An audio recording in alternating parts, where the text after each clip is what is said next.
सबसे पहले तो जय श्री श्याम। आपका स्वागत आपके खुद के YouTube चैनल पर जिसका नाम है चाचा के फैक्ट्स। मेरा नाम नितिन है। मेरा स्टैंड खो गया तो मैंने हाथों में इस माइक को पकड़ लिया। तो आज जो लोग पहली दफा जुड़े हैं उन सभी का स्वागत। यहां मिलते हैं आपको फैक्ट्स, मिलती हैं कहानियां, मिलते हैं ईश्वर से जुड़े चमत्कार और मिलते हैं आपको हॉरर स्टोरीज, यानी कि तीसरी शक्ति के कुछ ऐसे प्रकोप के बारे में जानने को मिलता है जिस पर कभी कभी यकीन करना मुश्किल हो जाता है। और हाँ, मैं यहां से कोई प्रूफ्स नहीं देता हूं, क्योंकि आपको भगवान के चमत्कार को साबित करना पड़ जाए तो बेवकूफ़ी है। तीसरी शक्ति के हुए प्रकोप को यहां दिखाया जाए, साबित किया जाए, बेवकूफ़ी है। आप नहीं मानते मत मानो, पिक्चर की कहानी मानो, बात खत्म। मैंने यहां से कोई प्रूफ नहीं देना। कहानी की तरफ चलते हैं। और हाँ, जिन लोगों को ऐसा लगता है कि ऐसा नहीं होता, बहुत सारे लोग बोलते हैं कि बाबा श्याम ऐसे चमत्कार नहीं करते, खाटू श्याम बाबा को आपने बताया है इस तरह के चमत्कार हमने तो कभी नहीं देखे होते हुए। तो मैं आपको ये नहीं कह रहा कि आप भरोसा करो, लेकिन आप ये मत कहो कि ऐसा होता ही नहीं है। ईश्वर को सच्चे मन से याद करो, कमाल अपने आप होते चले जाएंगे। फिलहाल कहानी की तरफ आते हैं।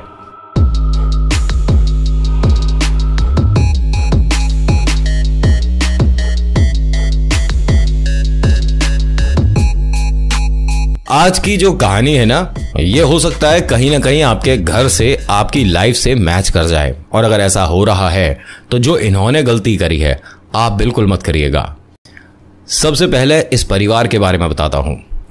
ये एक काफ़ी रिच फैमिली के बारे में है और इनके घर में इनके माता पिता हैं और इनके 2 बेटे इनके साथ रहते हैं। बच्चों की उम्र, एक छोटा है 8 साल का, एक बड़ा बच्चा है 12 साल का। मम्मी पापा बहुत ज़्यादा पढ़े लिखे हैं और जो इनके सास ससुर हैं, यानी लड़के के जो माँ बाप हैं, ये पुराने ख्याल के हैं क्योंकि ये बुजुर्ग हैं। इनको तमीज़ नहीं है उठने बैठने की, खाने पीने की।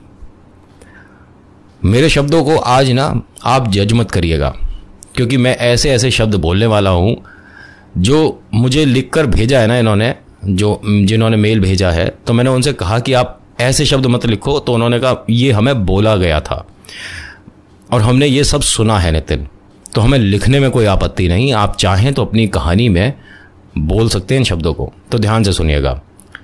बाबा श्याम पर इनकी बहुत आस्था है। खाटू श्याम बाबा पर इनका इतना विश्वास है, मतलब बुजुर्गों का, कि जिंदा ही उन्हीं से है। बेटे से मोह जो है वो घर नहीं छोड़ने देता, इसलिए बहू की बदतमीजियों को भी नज़रअंदाज करते हैं। और इसके अलावा इनके पास कुछ है भी नहीं करने के लिए, क्योंकि भाई बुजुर्ग हैं, निर्भर हैं, इसीलिए कुछ कह नहीं सकते। और कमाल की बात देखिए, जो 2 बच्चे हैं 8 साल का और 12 साल का, ये दोनों बच्चे दादी बाबा को बहुत प्यार करते हैं। मतलब इन दोनों में से एक दादी का लाडला है और एक दादाजी का लाडला है। मम्मी पापा जो कहते हैं वो ये बच्चे मानते हैं, सुनते हैं, समझते हैं। लेकिन अगर दादी बाबा को कोई चीज़ चाहिए तो ये इतने छोटे छोटे से प्यारे प्यारे से नटखट नादान अपनी तरफ से कोशिश करते हैं उसे पूरा करने की। हर बार जो बुजुर्ग महिला है, मैं यहाँ पर दादी और दादा बोलूँगा, ठीक है, हर बार ये कोशिश करते हैं कि किसी तरह से अपने बेटे की मानसिकता थोड़ी सी बदल पाएं, कि हल्की सी छोटी सी जगह अपने दिल में हमारे लिए बनाए रख और थोड़ी सी हमें इज्जत बस देता रहे, हम जिंदा इसी वजह से है। लेकिन ऐसा हो नहीं पा रहा है। अब इनके हालात बताता हूं।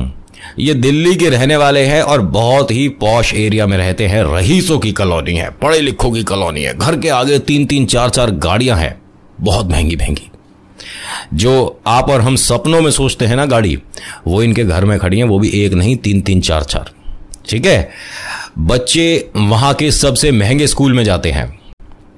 जो हस्बैंड है इनका बहुत ही जबरदस्त बिजनेस है, मतलब लाखों करोड़ों की आमदनी है। और जो वाइफ हैं ये कुछ नहीं करती हैं। 3 फ्लोर हैं इनके घर के, ग्राउंड फ्लोर, फर्स्ट फ्लोर और सेकंड फ्लोर। सब पर नौकर चाकर रहते हैं काम करने के लिए, साफ सफाई करने के लिए, क्योंकि घर में जो सामान लगा हुआ है जो कि सांस नहीं लेता वो बहुत महंगा है। उसकी बहुत कद्र है। अब बीच में ये दादी बाबा को एक कमरा दे रखा है, जो क्या करें, अब घर में दे रखा है। उसके ठीक पास में इनके पेट्स के लिए भी रूम है, इनके कुत्ते और बिल्लियों के भी लिए वहां कमरा है, ठीक दादी बाबा के बराबर वाला। ध्यान से सुनना अब यहां से। एक बार की बात है, सब लोग नीचे डाइनिंग हॉल में बैठकर खाना खा रहे थे। दादा की उम्र काफ़ी है और थोड़ा उनका हाथ कांपता है खाते समय। जब वो खाना खा रहे थे तो सब्जी थोड़ी सी डाइनिंग टेबल पर गिर गई, थोड़ी सी दाल उनके कुर्ते पर गिर गई। पहले दिन तो उनके अपने बेटे ने और बहू ने उन्हें माफ किया, मतलब सुनाया नहीं कुछ, ठीक है। लेकिन दूसरे दिन बर्दाश्त से बाहर हो गई बात। दूसरे दिन सूप पी रहे थे सब लोग, शाम 5-6 बजे के आसपास। दादी बाबा भी बैठे थे, मम्मी पापा भी बैठे थे और वो दोनों बच्चे भी बैठे थे।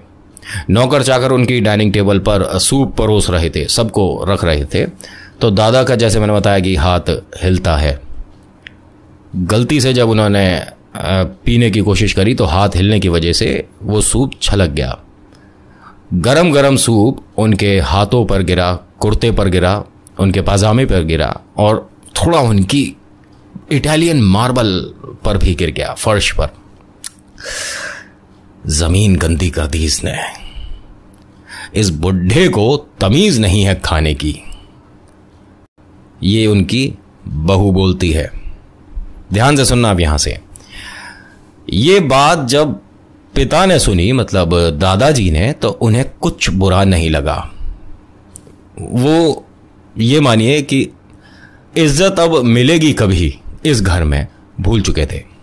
सिर्फ और सिर्फ उस घर में अपने बेटे के मोह और बाबा श्याम की वजह से रुके हैं, वरना ये घर क्या दुनिया छोड़ने के लिए तैयार है।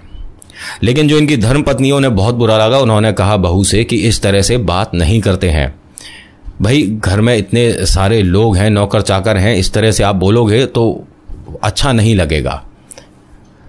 अपने पति की इज्जत क्यों नहीं करवाएंगी? वो बुजुर्ग हैं तो क्या हो गया, इज्जत नहीं मिलेगी अब? यहां बेटे ने क्या कहा, उनके सगे बेटे ने, ये सगा बेटा है, ध्यान से सुनिएगा इसके शब्द, कि तुझे ज्यादा परेशानी हो रही है तो कमरे में क्यों नहीं खा लेते तुम दोनों। ये इनका बेटा है जिसने अपनी धर्म पत्नी का पक्ष लेते हुए अपनी मां को 10 लोगों के सामने इस तरह से बोल दिया। यहां इन दोनों को अब भूख नहीं है, इतनी इज्जत से इनका पेट भर चुका है। दोनों उस टेबल से खड़े होते हैं, एक दूसरे की बैसाखी बनते हैं, क्योंकि चलने में दोनों को समस्या है। और इनका ये कमरा ना ग्राउंड फ्लोर पर होना चाहिए था, जिससे इन्हें सीढ़ियां चढ़ने में परेशानी ना हो। लेकिन जबरदस्ती बहू ने और बेटे ने वो कमरा करवाया इनको, जो सीढ़ियां चढ़कर ऊपर जाना पड़ेगा। कुछ तो परेशानी हो, सिर्फ मजे से एसी में बैठे रहेंगे ये लोग, हैं? थोड़ी बहुत तो मेहनत करनी चाहिए। यहां आपसे एक बात बोलूंगा छोटी सी, पूरी वीडियो में ये बात मैं दोबारा नहीं बोलूंगा। आपको वीडियो अच्छी लगती है ना, लाइक शेयर सब्सक्राइब जरूर करिएगा। आप सब्सक्राइब नहीं करते, बड़ा दिल को दुख लगता है। आप लाइक नहीं करते तो लगता है कि वीडियो में कुछ कमी सी रह गई। ठीक है, तो बताइएगा जरूर कि आपको ये कहानी कैसी लगी, और लिखिएगा सबसे पहली लाइन, जय श्री खाटू श्याम जी महाराज। बाबा श्याम ना चमत्कार 100% दिखाते हैं, बस आप आस्था रखो और संयम से काम लो। ठीक है, 100% आपको प्रूफ मिलेगा। मैं लिख कर दे सकता हूं आपको स्टैम्प पेपर पर, अगर आप मेरे घर के आसपास रहते हैं ना, तो मैं आपको स्टैम्प पेपर पे लिख के दे सकता हूं कि खाटू श्याम बाबा 100% मदद करते हैं। लेकिन सिर्फ सच्चे दिल से उन्हें याद करोगे तब। बनावटी और दिखावा मत करना कि दुनिया बाबा श्याम को पूज रही है तो क्यों ना हम भी दिखावा करें। दिखावे वाले सब दिख जाते हैं। मेरे भी आसपास कुछ लोग रहते हैं ऐसे, जो बाबा श्याम को हम बहुत ज्यादा पसंद करते हैं, प्यार करते हैं, आस्था करते हैं, इस तरह का दिखावा पूरी मार्केट में करते हैं, पता है मुझे। और आपको भी ऐसे लोग मिल जाएंगे। गाड़ी के पीछे स्टिकर लगाने से काम नहीं चलता, दिल में स्टिकर छापना पड़ता है, समझ गए? अब यहां ये बुजुर्ग दोनों अपने कमरे में चले गए और रोकर इन्होंने बस अपना समय बिता लिया। अब ये सब होता देख रहे हैं वो दोनों छोटे छोटे शेर चीते, यानी 8 साल का वो बेटा इनका और 12 साल वाला बच्चा जो है, दोनों देख रहे हैं ये सब कुछ होते हुए, लेकिन कुछ कर नहीं सकते। अगला दिन होता है, इनके घर में पार्टी है और इनके पूरे घर में सिर्फ खाटू श्याम बाबा की इतनी छोटी सी एक तस्वीर है जो कि दादी बाबा के कमरे में है। उसकी ये दिल से पूजा करते हैं। बहुत बार माँ ने अपने बेटे से बोला है कि बाबा श्याम की एक मूर्ति बड़ी सी हमें मंदिर में स्थापित करनी चाहिए, तो इसके पास वक्त नहीं है। दोस्तों के साथ घूमने के लिए बाहर वक्त है, पार्टी करने के लिए वक्त है, बीवी के साथ शॉपिंग, बच्चों के साथ पिक्चर, कुत्तों को घुमाने के लिए बाहर जाना, इसके लिए वक्त है, लेकिन जो माँ ने काम बोला है, जो पिता ने काम बोला है, उसके लिए वक्त नहीं है। तो एक बार इनके घर में एक पार्टी थी, बहुत बढ़िया पार्टी। कोई बहुत बड़ा कॉन्ट्रैक्ट था जो कि इसके पापा को मिला था, मतलब इन दोनों बच्चों के पापा को मिला था। तो दादी बाबा का कमरा बाहर से बंद कर देते हैं। तो दादाजी अंदर से दरवाज़ा खटखटा के पूछते हैं कि भाई क्यों बंद कर रहे हो, क्या बात हो गई? तो बाहर से बेटा क्या बोलता है कि कुछ अच्छे लोग आ रहे हैं कि इसीलिए हमने कुत्तों वाला कमरा और तुम्हारा बाहर से बंद कर दिया है, बाकी लोगों को परेशानी ना हो। दोबारा बोल रहा हूं, ध्यान से सुनिएगा। कुत्तों वाला कमरा और तुम दोनों वाला कमरा बाहर से बंद किया है, जिससे अच्छे लोगों को बाहर परेशानी ना हो। बाबा श्याम की महिमा है, रंग तो जरूर लाएगी। और ये जो सब हो रहा है ना, ये बाबा श्याम की नज़र में हो रहा है, लेकिन वो मोहलत दे रहे हैं इसे, किसी तरह से सुधर जाए, माँ बाप को माँ बाप समझे, ठीक है, और इंसानों की प्रजाति में आ जाए। ये जो जानवरों वाला काम तू कर रहा है, इससे बाहर आ जा वक्त रहते, वरना वक्त बदलने में वक्त नहीं लगता। अब यहाँ माता पिता जो हैं, दादी बाबा, दोनों अपने कमरे में फूट फूट कर रोते हैं, कहाँ गलती हो गई। और ये सब जो हो रहा है बाबा श्याम की नज़रों के सामने, यानी वो तस्वीर इनके घर में, इनके कमरे में साफ रखी है। रोते रोते माँ ने बाबा श्याम पर सवाल खड़े कर दिए कि तेरे होते हुए घर में ये सब हो रहा है। बाबा, मुझे ऐसा लगता था कि तुम हमारा साथ कभी नहीं छोड़ोगे। और ऐसा नहीं कि ये शुरू से बाबा श्याम पर इनकी आस्था है। इनके बेटे के एक्सीडेंट के समय, जो आज सिर चढ़कर बोल रहा है लड़का, एक्सीडेंट के समय पिता जो अच्छी खासी कमाई करते थे, कंपनी चलाते थे, फैक्ट्री चलाते थे, जो आज बुजुर्ग हैं, इन्होंने अपनी 2 फैक्ट्री बेच दी थी चलती हुई, सिर्फ अपने बेटे को बचाने के लिए, ठीक है। जब इनकी बहू घर में आई थी तो माँ ने अपने पुराने जेवर, जो कि आज की डेट में इनकी जो धर्मपत्नी है शायद खरीद भी ना पाए, वो दान में दे दिए थे अपनी बहू को खुशी में। तब से बाबा श्याम पर इनकी आस्था है, क्योंकि डॉक्टर्स मना कर चुके थे कि आपका बेटा जिंदा नहीं बचेगा, सिर्फ इसे भगवान बचा सकते हैं। और वहां किसी ने हॉस्पिटल में खाटू श्याम बाबा के बारे में बताया था। भैया देखिए, आप किसी अंधेरी गुफा में है ना, और इतनी सी भी एक रोशनी की किरण दिख जाए तो आपको बाहर निकलने के तरीके समझ आने लग जाते हैं, आपको बाहर निकलने के लिए एक उम्मीद जग जाती है। तो बाबा श्याम वही किरण बन के इन बुजुर्गों के जिंदगी में आए थे और आज तक इनके साथ हैं। कोई समस्या इतनी बड़ी नहीं हुई जो कि बाबा श्याम सॉल्व नहीं कर पाए। रोते रोते माँ बोलती हैं खाटू श्याम बाबा से कि हमसे क्या गलती हुई है श्याम, क्या तुझे अब हम या हमारी परेशानियां नहीं दिखती? हमें धन दौलत कुछ नहीं चाहिए, थोड़ी सी बस इज्जत की उम्मीद है, और अगर वो भी नहीं मिल सकती तो तू हमारे प्राण क्यों नहीं ले लेता? हम दोनों जिंदा क्यों हैं? या तो हम दोनों को मुक्ति दे श्याम, या अब यहां से सहारा बन हमारा, क्योंकि अब हम थक चुके हैं। यहां पिता के आंसू नहीं रुक रहे। उन्होंने बाबा की तरफ देखा भी नहीं, क्योंकि भाई भीगी पलकों से बाबा को देखोगे तो शायद उन्हें भी अच्छा ना लगे। वो बहुत परेशान हैं, बहुत ज़्यादा दुखी हैं। तभी कोई उनका दरवाज़ा खोलता है। देखते हैं वो दोनों नन्हे शैतान अपनी दादी बाबा के लिए कुछ मिठाई और एक प्लेट में थोड़ा सा खाना लाए हैं कि हम दोनों आपके साथ खाएंगे। इन्हें कोई सिखा नहीं रहा है, ये मानो कि बाबा श्याम ने अपने दूत भेज रखे हैं कि मेरे पहुंचने तक तुम दोनों संभाल लो, बाकी फिर मैं आ रहा हूं। अब दादी बाबा ने उन दोनों को देखते ही सबसे पहले अपने चेहरे को साफ करा, क्योंकि मन से तो वो दुखी हैं, लेकिन सामने से चेहरे से बच्चों के आगे, मतलब अपने नाती पोतों के आगे वो दुखी नहीं हो सकते। गलत लगता है, अच्छा नहीं लगता। लेकिन छोटे वाले ने दादी से पूछा कि तुम रो रही थी? दादी ने मना कर दिया, नहीं नहीं, वो तो आंख में कुछ गिर गया था ना बच्चे, इसलिए थोड़ा सा आंख ऐसी आपको लग रही होगी। क्यों? तो वो छोटा वाला बोला कि मुझसे झूठ बोलती हो दादी तुम, मैं क्या जानता नहीं तुम्हारी आंख लाल हो रही है, इसका मतलब तुम रोई थी, झूठ मत बोलो। अब दादाजी ने कहा कि अच्छा ठीक है, ये मिठाई किस खुशी में आई है? तो उन्होंने कहा कि हमें नहीं पता, सब लोग नीचे एक दूसरे से बात कर रहे हैं, कुछ मिठाई चल रही है, कुछ खाना चल रहा है, हम तो आपके साथ यहां पर बैठ के खाएंगे, हमें अच्छा नहीं लग रहा नीचे। बनावटी दुनिया से वो अपनेपन में आए हैं, समझ रहे हो? नीचे तो बनावटी दुनिया है, सारा खेल बनावटी है नीचे, और ऊपर दादी बाबा के पास अपनापन है।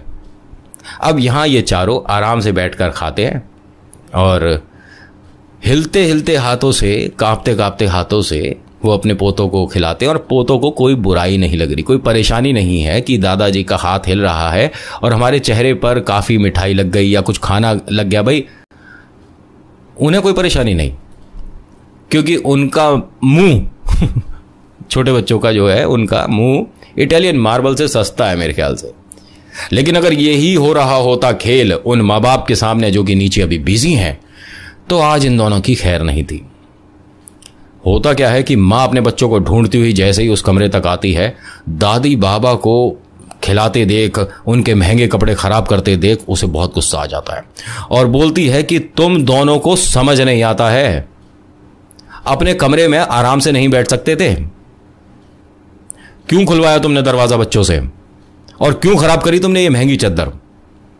तुम्हें बेडशीट कितनी महंगी है पता है?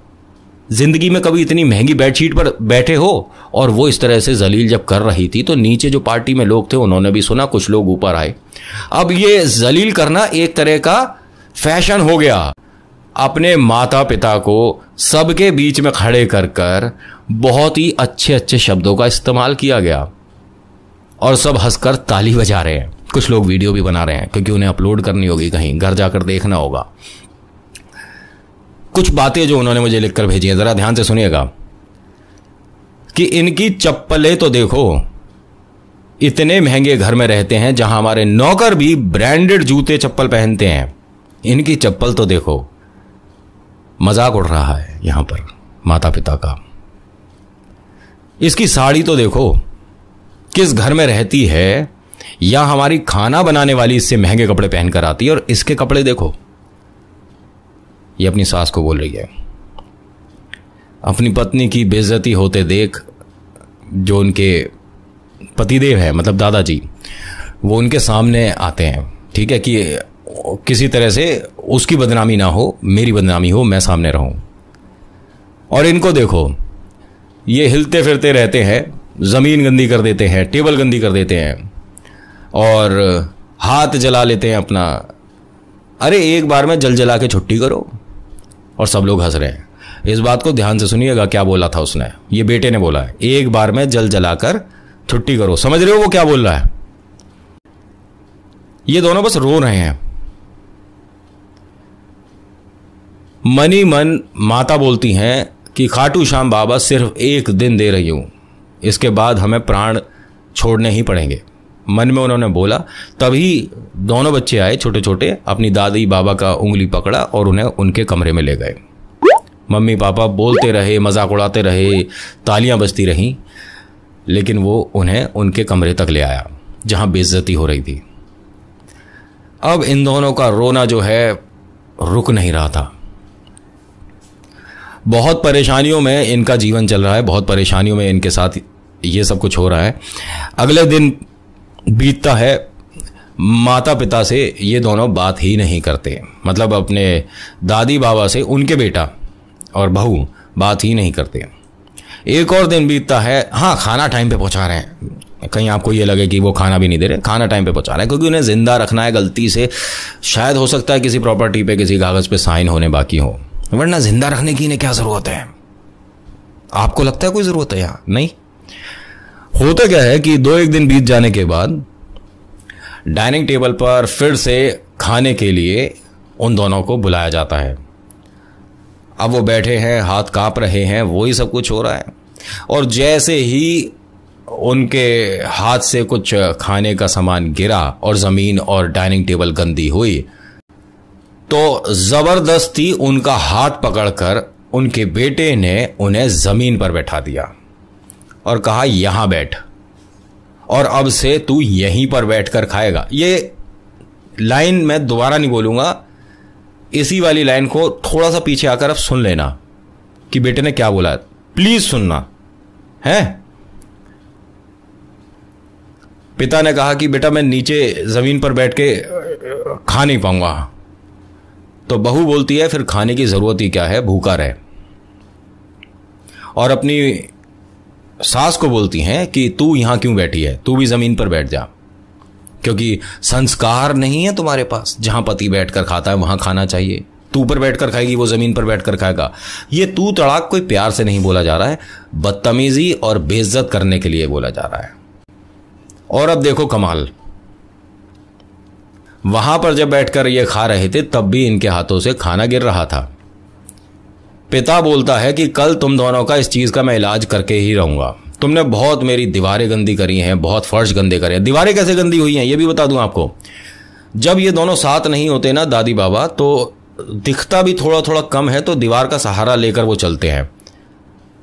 कभी हाथ गीले होते हैं, कभी हाथ सब्जी के होते हैं, तो वो दीवार को जब छू के चलेंगे तो भाई इतनी महंगी दीवारें हैं घर की, गंदी नहीं होंगी।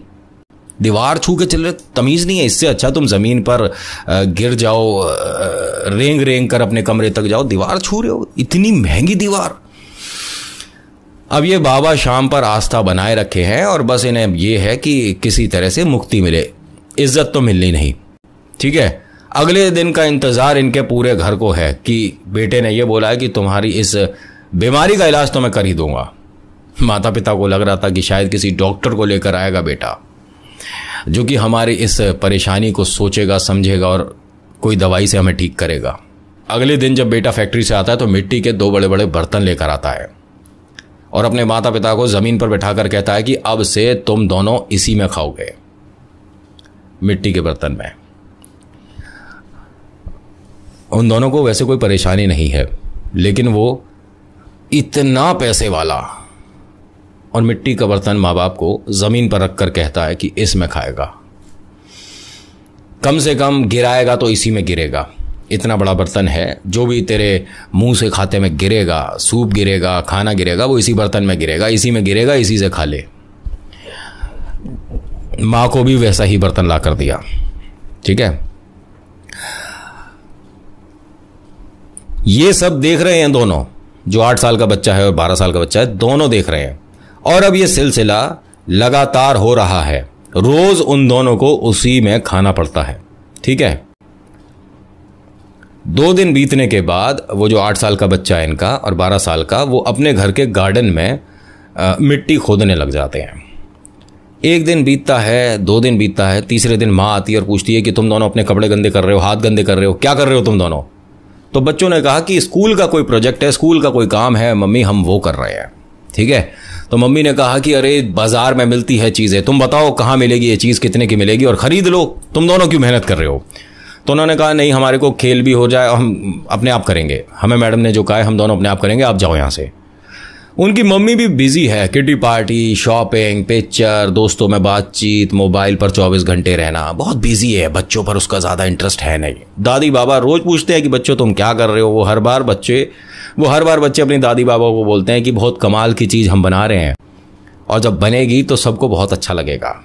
अब दादी बाबा ने बहुत जोर दिया, लेकिन उन्होंने बताया नहीं दोनों ने कि वो दोनों कर क्या रहे हैं।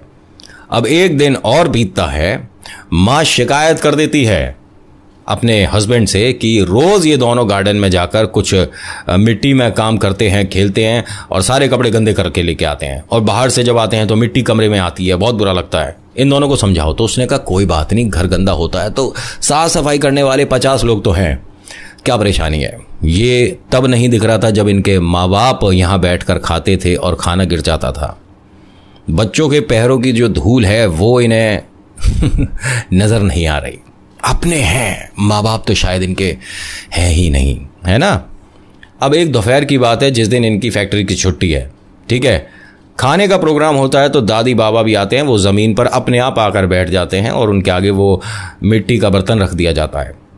अब उन्हें कोई आपत्ति नहीं है, क्योंकि भाई रोज़ ही बदतमीज़ी हो रही है, रोज़ ही बदनामी हो रही है, रोज़ ही बेइज्जती हो रही है, तो अब उस बारे में कुछ कहना सही भी नहीं लगता। ठीक है, इंसान अपनी इज्जत ज़बरदस्ती नहीं करा सकता। हाँ, अगर बाबा शाम की लाठी लग जाए किसी पर तो उसे तमीज़ ज़रूर आ जाती है। खैर, माता पिता जैसे ही डाइनिंग टेबल पर बैठते हैं, देखते हैं कि बच्चे नहीं हैं, तो उनके घर में जो शेफ़ हैं, जो खाना बनाते हैं, उन्होंने बताया कि दोनों बच्चे गार्डन में अभी भी हैं, सुबह के गए हुए हैं और गार्डन में हैं, अभी तक आए नहीं हैं। तो पिता बड़े गुस्से में कहता है कि उन दोनों को बुला कर लेकर आओ। जाते हैं तो बच्चे बाहर से आवाज़ देकर बोलते हैं कि बस हमारा काम हो ही गया है, बस हम खुद आ रहे हैं, 2 मिनट में आ रहे हैं। अब दादी बाबा भी आवाज़ देते हैं कि बच्चों आ जाओ, खाना लग गया है। अब वो दोनों आते हैं, छोटे छोटे बच्चे, 8 साल वाला और 12 साल वाला, और दोनों अपने हाथों में कुछ छुपा कर लाते हैं, मतलब अपने पीठ के पीछे उन्होंने छुपा रखा होता है। अब मम्मी और पापा हंसकर बोलते हैं, क्या छुपा रखा है दोनों ने, क्या लाए हो गार्डन से, कोई सा फ्लावर है, कोई सा फ्रूट है। उन्होंने कहा नहीं, ये पापा मम्मी बहुत काम की चीज़ है जो हमने बनाई है, हमें 10 दिन लग गए बनाने में। मम्मी ने कहा अच्छा कौन सा है, तुम बता रहे थे स्कूल का कोई प्रोजेक्ट है। उसने कहा स्कूल का तो है नहीं, ये हमने झूठ बोला था, लेकिन हाँ ये लाइफ का, आपकी ज़िंदगी का बहुत बड़ा प्रोजेक्ट है। अब पापा हंसने लगा उनका कि अच्छा इतनी बड़ी बड़ी बातें कर रहे हो, कैसा प्रोजेक्ट है, हम देखें तो सही। तो उन दोनों ने हाथ जब आगे करा तो माँ बाप की शक्ल देखने लायक हो गई। उन दोनों के हाथों में छोटे छोटे 2 मिट्टी के कटोरे थे, जो उन दोनों ने अपने हाथों से बनाए थे, अपने गार्डन की मिट्टी से। अब दादी बाबा भी ये देख रहे थे। पिता ने पूछा कि ये क्या है, तो बच्चे बोलते हैं कि जिस तरह आप दादी बाबा के लिए बर्तन लेकर आए थे बाजार से खरीद के, पैसे खर्च के, तो जब हम बड़े होंगे ये वाले बर्तन मिले ना मिले, तो इसलिए हमने घर में ही बनाने शुरू कर दिए। जब तक हम बड़े होंगे ऐसे बहुत सारे बर्तन बना लेंगे, वरना आप दोनों भी खाओगे कैसे खाना, क्योंकि दादी बाबा का ये जो बर्तन है आप बाजार से ले आओ, टूट जाए फिर से ले आओ, हमें तो पता भी नहीं कहाँ मिलता पापा, हमने ये खुद बनाया है और अब हम ये बनाना जानते हैं। हम जब बड़े होंगे और आप भी इस तरह ज़मीन पर बैठ के खाओगे तो आपको अच्छा नहीं लगेगा कि हमने अपने हाथों से बनाए हैं बर्तन। दादी बाबा की आंखों में आंसू आ गए और जो दादी हैं उन्होंने आंख बंद करके बाबा शाम से कहा कि मुझे पता तो था कि तुम किसी न किसी तरह से आओगे ज़रूर, लेकिन बच्चों के रूप में आओगे ये नहीं पता था। अब यहाँ मम्मी पापा दोनों रो गए, अपने बच्चों को गले लगाया और अपने दादी बाबा, मतलब कि अपने मम्मी पापा, सास ससुर जो हैं, उनके पैरों में लेट गए और उनके पैर छूकर बोलते हैं कि हमसे बहुत बड़ी गलती हो गई, हमें माफ़ करो।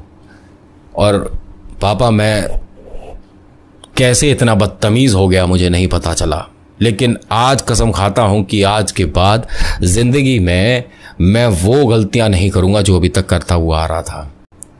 मम्मी जो भी मुझसे गलतियाँ हुई हैं उसके लिए मैं माफ़ी मांगता हूँ। और जो वो बहू है जो कि बदतमीज़ हो गई थी, बहुत ज़्यादा उल्टा सीधा भी बोल रही थी क्योंकि उसे शय मिली थी उसके हस्बैंड की, उसके आंसू नहीं थम रहे। और आपको एक बात बताऊं, ये जो बुज़ुर्ग हैं ना दादी बाबा, इन्होंने इन दोनों को, महाबदतमीज़ों को, ऐसे माफ़ भी कर दिया क्योंकि इनका दिल बहुत बहुत समय से इन दोनों का इंतज़ार कर रहा था। और हाँ, उस दिन के बाद से आज तक कोई शिकायत नहीं है इन दादी बाबा को अपने बच्चों से, ठीक है।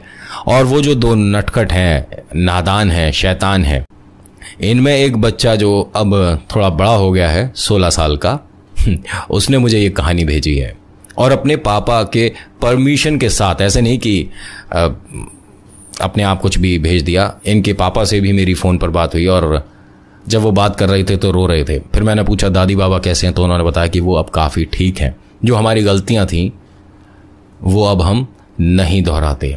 और हाँ, बाबा शाम की जो मूर्ति के लिए मेरी माँ ने कहा था वो भी अब हमारे घर में स्थापित है। पूरे दिन बाबा शाम की आस्था होती है हमारे घर। और आज के समय में मैं जितना धनवान था उससे कई गुना ज़्यादा मैं हो चुका हूँ। और एक और कमाल की बात, वैसे मैं यहाँ पर उनका नाम तो नहीं बताऊँगा, लेकिन पूरे साल में तकरीबन 21 से 51 बेटियों की शादी ये कराते हैं, चारों लोग, मतलब दादी बाबा और मम्मी पापा।